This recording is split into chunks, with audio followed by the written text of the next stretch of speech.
And welcome back everyone, welcome back to Kerbal Space Program, the hardest career series. Today's episode is the last, at least for a while, of our aircraft episodes. So we've got a final experimental aircraft to test, and it's the KU-2A. It's the Kerbalized version of the Lockheed Martin Skunk Works U-2, which is a high altitude spy plane. Subsonic, interesting enough, never actually broke the sound barrier, even at about 78,000 feet in altitude, which was its maximum service ceiling. It cruised about 50,000 feet and Mach 0.82, which is about 24 kilometers or so. So we've got, I think we've gone out to the desert. Yeah, we have. It's out of the desert. So we've got a crew waiting to test the KU-2A. But first of all, we're heading to the aircraft hangar and take a very quick look at it. So this is the first time I've actually seen this. It's also the first time I've actually flown this. So this hasn't been test flown at all. This is the very first maiden test flight. Okay, so this is the KU-2A. It's based on the high altitude spy plane by Lockheed Martin Skunk Works. Very much a forerunner of the SR-71 Blackbird. Interesting enough, this aircraft was subsonic. Actually cruised between Mach 0.75 and Mach 0.82 at close to 80,000 feet. It's about 78,000 feet it could go up to. Its standard was about 50,000 feet though. Very, very wide at the wingspan. Very wide. Far longer, sorry, sort of far wider than it was longer as far as length is concerned. So I'll try to emulate it as best I can with the parts we've got available. Right now we don't have a great deal of parts when it comes to wings. Hopefully when we unlock the advanced aerodynamic tech node, I'll be able to get the procedural wings. I'll be able to do a better job. Not just for this, but future aircraft, including a Kerbalized version of the SR-71 itself. You can see how wide the wingspan is. I can't really get out far enough, to be honest. I can't get higher from the camera. So you can see the width of the wings. I'll pull out as far as possible. There we go. Which is correct. The wings were a lot wider than the aircraft was in length. So we've got the two bogies underneath each wheel, and we have a tail wheel rather than a nose wheel now. So I've changed it out twice. Well, at the moment we're using the Panther again. Not too bad. So I've got two of these wings basically, because they don't tweak skill. And if they could, they'll be far too thick. So it's XL Fat -455 twice. I've used the offset tool to hide the thickest part of the wing in the pontoon. Deactivated the drop tanks, pontoons, whatever you want to call them. So I've deactivated their drop mechanism, so they're not going to decouple. Okay, so I think we're going to head out to the desert airfield. We're going to test this aircraft. So let's head out to the airfield and the desert, and we'll test the KU-2A for the first time. Not actually even attempted to fly this. So hopefully, I mean, it seems to be pretty well balanced. Very quickly.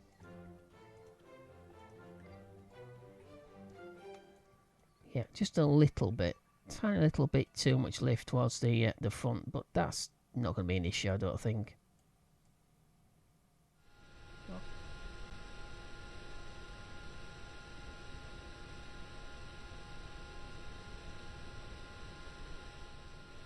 Okay, so Jebby's flying this mission. So he's our guinea pig.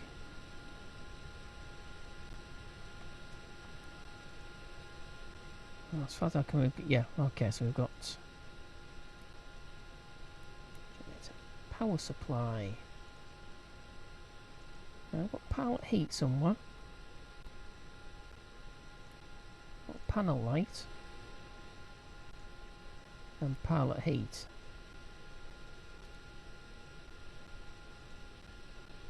Okay. Okay, so here we go.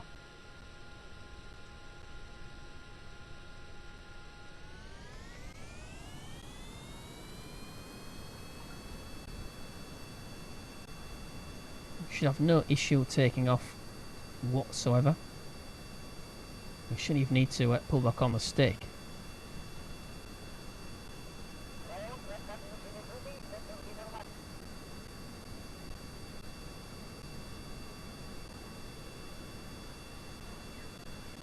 Okay, there we go. And the carriage up.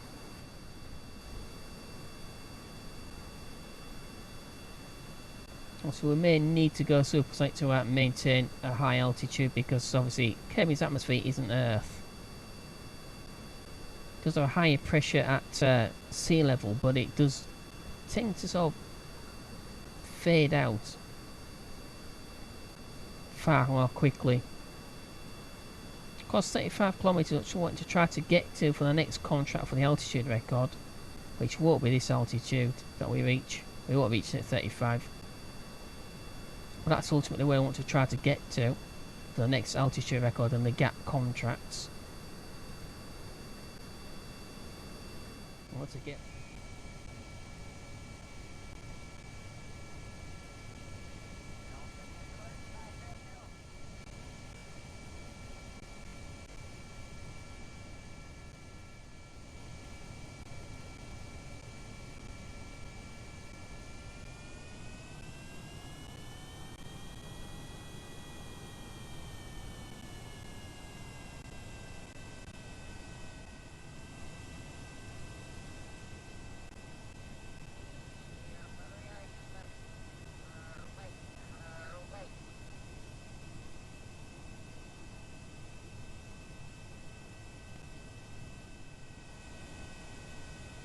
Okay, the aircraft seems to be performing pretty well.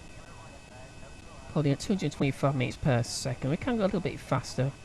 But as we go high, the Mach will increase regardless, so our ground speed will actually stay the same. I've already explained that tons of times. Okay, fuel readout seems to be rather confusing. More than ever. 1900 seconds is just not sort of using any fuel. It's very strange. So check the yeah, 4 units of fuel used out of the wing. And fuck that, there's no fuel anywhere else. So it's rather strange, that. It's like it's running on fresh air. We are... That's about 30% throttle, a little bit more. About 35%, isn't it, I suppose.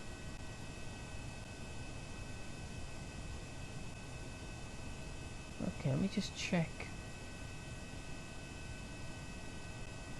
Yeah, I think the reason why the fuel isn't being counted correctly is because for some reason it's RIC, right, so it's counting the fuel in these wings as a separate stage, even though I've actually disabled staging here.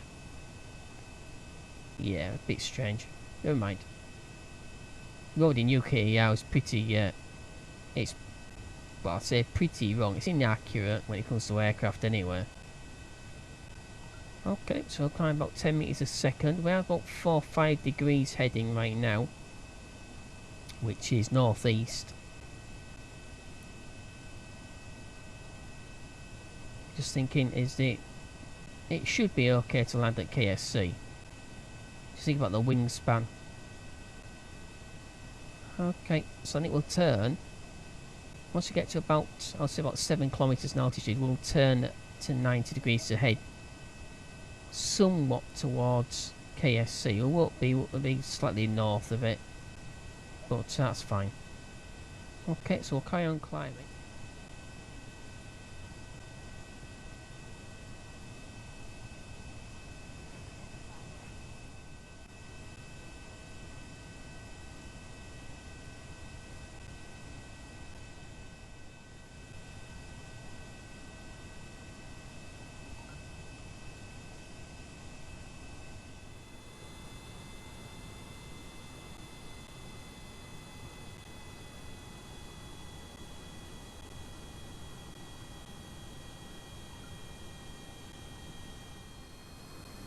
Okay, we're heading at 90.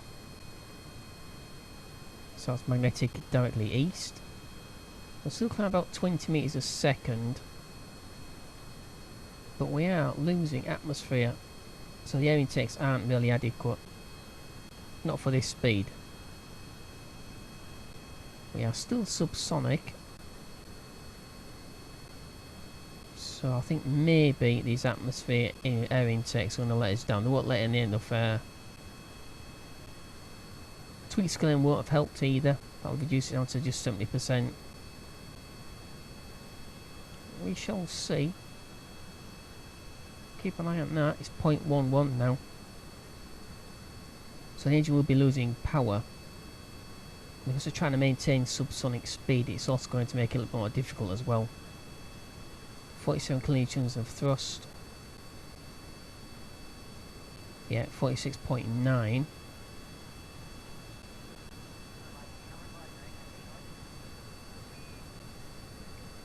And we're in wet mode, which is afterburn mode, so that's been on all the time. Got 12 kilometres. Yeah, I think with these air intakes, we're going to be looking... Why is that on rigid? I don't know why I keep switching that off. Keep switching rigid attachment. Anyway, never mind. So I think the only way we're going to get any high with this is to change the air intake. But we don't have any of that suitable right now. Keep an eye on that. Yeah, it's 0.1 now. It's only... Yeah, it's only 0.6 to start with. It should have been about 0.8, 0.9 at this altitude. If I didn't need to tweak scale the intakes. Okay, we'll see what we can get up to though.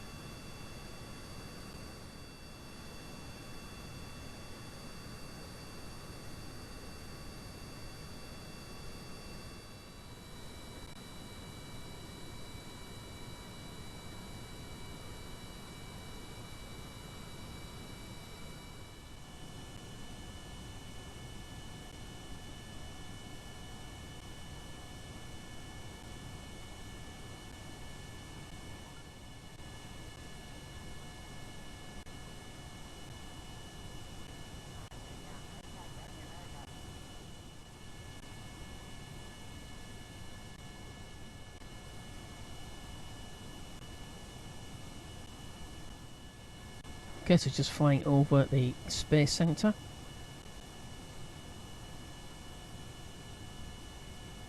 Not too bad, so I maintained about 10 kilometres. And that's stretched to fuel. We've already seen that phenomenon before, but it would appear that these are completely frozen. I've no idea what's going on there. No, that's fine. Okay, so a few moments away from turning onto on the first camel. Yeah, onto the camel. I can't see a camel anywhere. That's about 42 kilometres away, so we'll turn onto that. Descend to 5 kilometres. Then this one onto the thread. That's onto 3.5, and so on. Okay, it's fairly still, except that aerodynamic stall that we got. Except for that, I think it seems to have been fine, except obviously we're not as high flying as we should be. But of course, Kerbal's atmosphere is only 70 kilometres away. Earth is 140, at least officially. So every 10 kilometres you climb in Kerbal's atmosphere, it's equivalent to 20. No, the other way around. It's double. So 10 kilometres in Earth's atmosphere is equal to 20 kilometres in Kerbal's atmosphere. So the air pressure drops off. So 35 kilometres or 24, 25 kilometres, which is what the U-2 flew at normally, is actually half.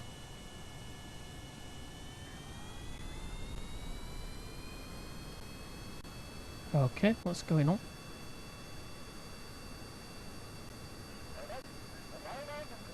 Dynamic stall again.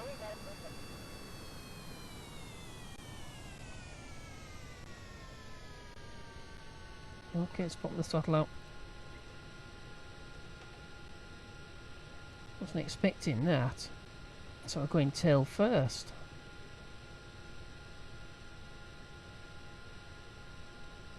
It's rather unstable. So as soon as we start to pitch down, whoa.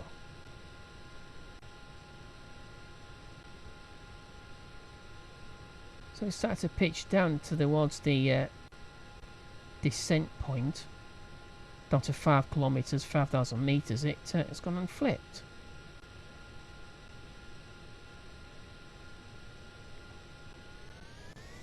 Up to full throttle. The other thing is, when this happens, it's quite awkward. Back up to full.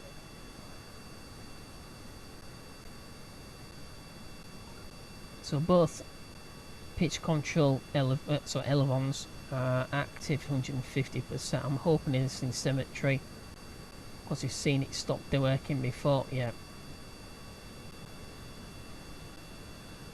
Okay.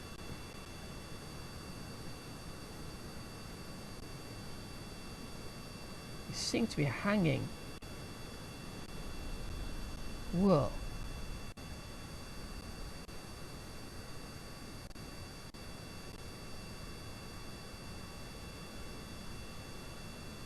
Okay, we've seen this before. It's because the lift of the wings is too great. It's causing problem with pitch control. So obviously the tailplane needs to be either larger or further back, or both. And you can see that how far away it is from the prograde marker, and it's starting to do it again. Try and straighten up at least. Can we splash it down? I'm not going to try and land it with this. I'd rather get something back from it. Don't think I'm going to recover from this.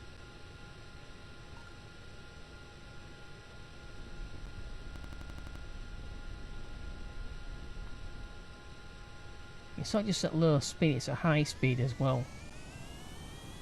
So there's definitely some sort of imbalance with the aircraft. All the time the aircraft is, the canopy has to be pointing upwards, at least away from the surface or the sea, in order for the jet to eject safely.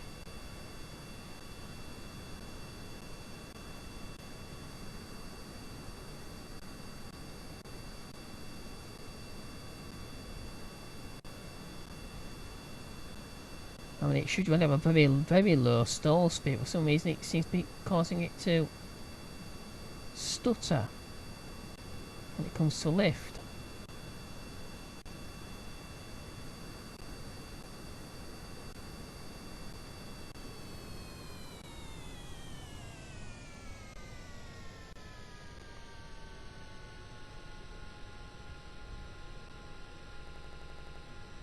Probably a perfectly simple explanation for this, but I have no idea what it is right now.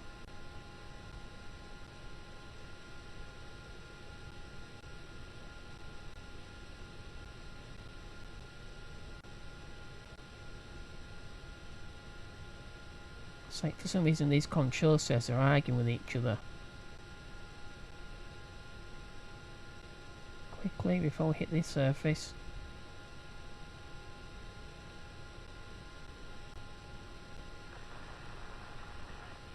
Okay, speed brakes deployed. If I can splash it, yeah, definitely an offset. You can see the prograde marker.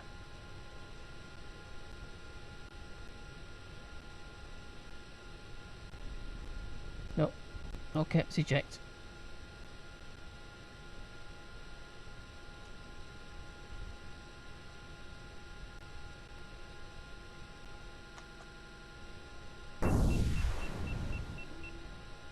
Come on.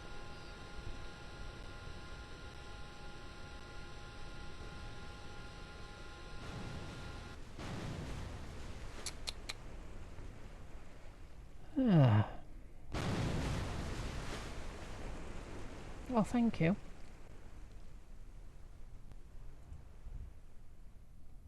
Okay. Oh. That was a close one, Jeb. Will we get some of that aircraft back?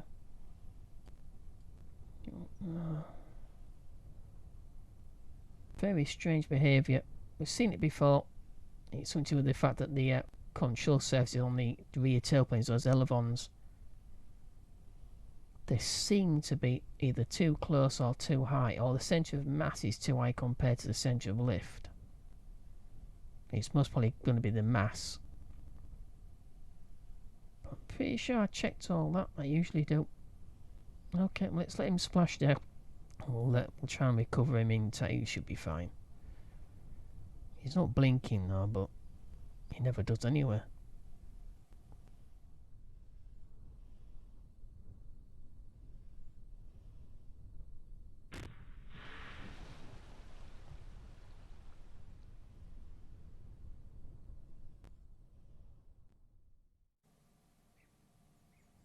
Okay, so unfortunately that aircraft appears to be rather unstable, to say the least.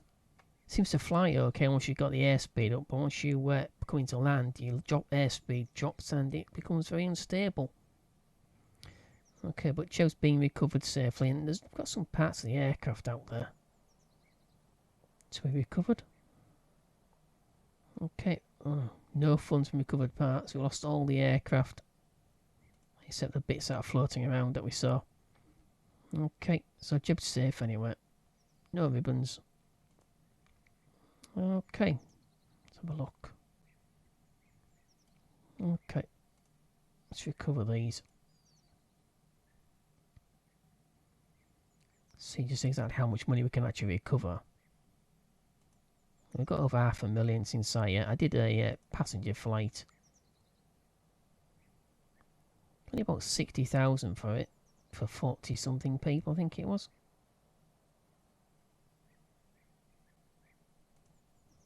And there's the KU-2. That's not the cockpit, is it? Don't think so. Oh yes, it was. So we covered the cockpit.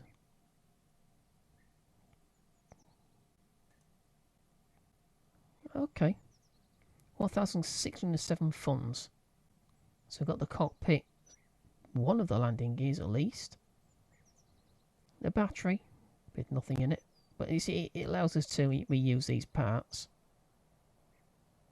So at least the cockpit you don't need to build for the next time we attempt that. So we're going to turn that off, thank you very much. Okay, as I said, that's a rather disappointing, but not exactly sort of an unknown thing. I'm pretty much certain I know what to do with that. Not scrap it, but yeah, that's fine. So something to do with the tail elevon controls. Those control surfaces are just a little bit too close together with the main wing, I think. That's what's wrong. Okay, as I said in the episode, so that's the last of the aircraft episodes for now. Next episode, I'm going to attempt to build our first submarine. So we've still got 114 days to ease closer to push, as you see. That will be the next mission for space. So I'll have about 2 episodes to do the submarine, and then the 3rd episode. So that's that's 3 episodes per week. I think you probably realise that. So the following week after this one will be the first of the missions to Eve. So next 2 are for the submarine missions. So I'm going to try and build a little submersible first of all to test the technology first. And then the next one after that, we'll build a larger version. Let's see how we can see exactly where we can get to on Kerbin. Right, but that's the end of this episode. I hope you enjoyed. If you did, don't forget to click like, it's appreciated. Also, don't forget to subscribe to the channel if you do enjoy the content, and share the content. It's also very, very helpful for the channel. It's greatly appreciated by me and everyone else who's involved. Okay, if you want to leave a comment or ask a question, you're more than welcome to do so. But please remember, I've got a moderator team who'll go through the comments before they're actually enabled on the channel and sent to me. So if you need an answer and it's taken a while, my apologies. I do try to get to everyone, but sometimes I just run out of time. Okay, if you have Discord, Facebook and Twitter, so you'll find links to all 3 of those platforms on the banner on the front page of the channel. You'll also find a donate button next to those 3 links if you wish to show your appreciation for all the hard work, not just in this series, but current series, other series on the channel, and also future series. In a monetary sense, then that's how you do it. Click the donate button and put whatever you wish to donate to the channel. Every penny is greatly received and goes straight back into the channel upkeep. Okay, once again, thank you for watching. Hoping to see you in the next episode. We get to grips with our first submarine. Hopefully that doesn't crash. Although anything's possible, it is Kerbin after all. Okay, once again, thank you for watching. In the meantime, as always, take care and bye-bye.